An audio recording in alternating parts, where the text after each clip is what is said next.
Okay, Tuck, if I can just switch quickly here to cage fighting. We spent a bit of time on the program yesterday talking about it. How did that cage fighting ban come about? What we with the changing of the legislation, just so you all listeners know the background, we've recently changed legislation because the legislation before fall under the Professional Combat Sports Commission. All our amateur combat sports were not governed, so there were no real requirements, health requirements, etc.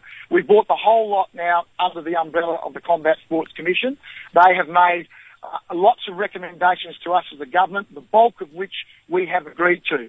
And I think there was a little bit of confusion yesterday. I just want to make it clear that mixed martial arts will still take place. The only thing that the government has not agreed to is the use of the cage.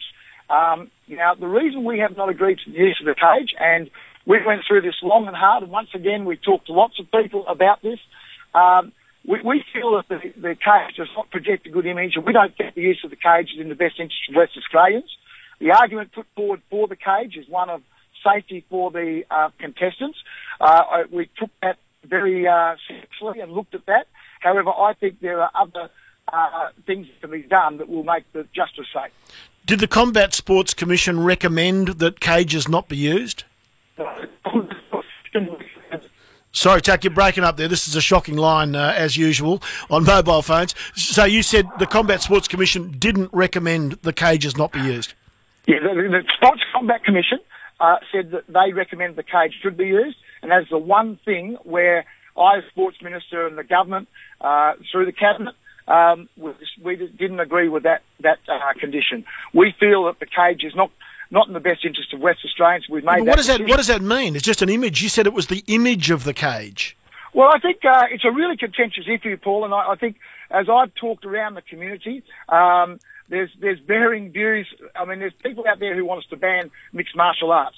I actually see that the disciplines involved in the different combat disciplines is good. There's a lot of healthy training and fitness, etc. We wanted to maintain that, but I think the cage is not acceptable here at this stage.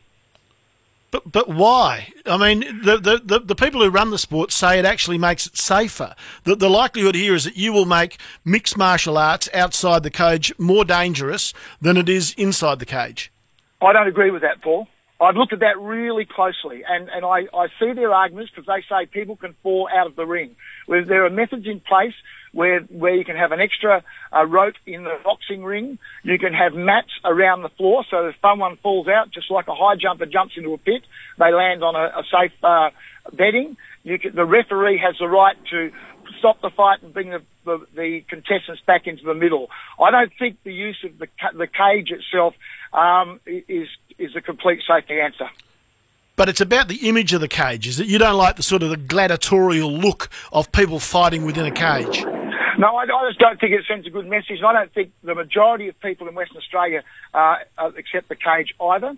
Paul, one of the things being said that we didn't consult, the Combat Sports Commission has asked for industry input and consultation over a period of time, and I've got to say that the response was really limited, and we probably didn't get the response we would have liked. Under the new legislation, the Sports Minister has the right to review the rules and must sign off on the rules. I'm really open to continuing to work with the industry to make sure that we conduct safe mixed martial arts in Western Australia. Yeah, but you've got an expert advisory body here that's not actually supporting the move that you've decided to take and ban the cage. I think on one out of there's so many other things. This whole legislation was all about combat sports across the board.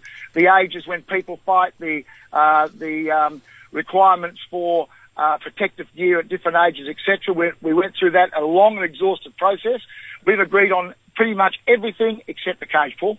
Okay, Terry, thanks for talking to us. And thanks for giving us the time, Paul. Thank you very much. Terry Waldron, Sport and Recreation Minister. You might have a view on that today. Why do governments have advisory bodies when they don't listen to them? 9221 882. Will they listen to the 30 sports fans? 9221 882 is the talkback number. It's 4 to 9.